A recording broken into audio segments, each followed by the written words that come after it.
lakini kwa vita mliopigana uwanjani leo mmeilinda heshima ya Tanzania. Nipata nafasi ya kuongea na rais wa CAF nikiwa na kaka yangu rais wetu wa TFF, amekiri ya kwamba Tanzania is growing and we have the best team.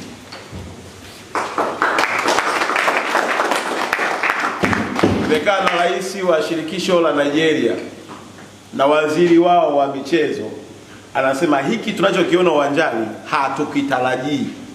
Hatukuwa tumewaza wala hatukutarajia kwamba tutakutana na upinzani mkubwa kama ambavyo wameupata leo kwenye uwanja wetu hapa Fes. Nataka kuambia maneno matatu tu ndugu zangu. Tuendelee kuwaonyesha maajabu. Siku ya tarehe 27 ni siku ya Uganda na Tanzania. Kama ugumu waliopata wa Nigeria leo, basi sisi zamu yetu, hasira zetu tuzihamishe wapi? Kwa watu wa Uganda. Asiwepata mmoja katikati yetu, asiwepata mmoja kwenye nchi ya Tanzania atakayosema kwamba Taifa Star hii sio bora. Naomba rudie tena. Asiwepata mtu mmoja huko Tanzania wa kutamka kwamba Taifa Star sio nini?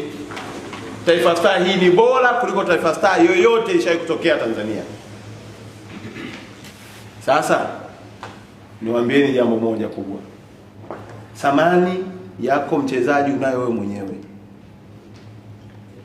haiko kwenye vitu, unayo wewe mwenyewe.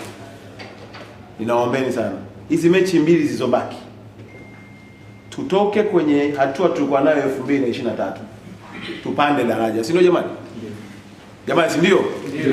Si ndio jamani? Ndio. Na wale ambao mnahisi kwamba labda mpira mnastaafu, sasa ndio wakati wa kustaafu kwa heshima. Kwa wale ambao unasema sasa ndio wakati wa kutengeneza ndoto, ndio wakati wa kutengeneza ndoto. Kwa nini? Kwa heshima. Haya mambo mengine yote yatatufuata. Tuwafungeni Waganda tarehe 27, tumalizane na Watunisia tarehe 30, alafu tuingie kwenye group, tutoke kwenye group stage, si ndio? Ndio. Twende kwenye hatua nyingine ya pili ya mtoano. Mimi nawahakikisheni hakuna tutakachokiomba tutakikosa.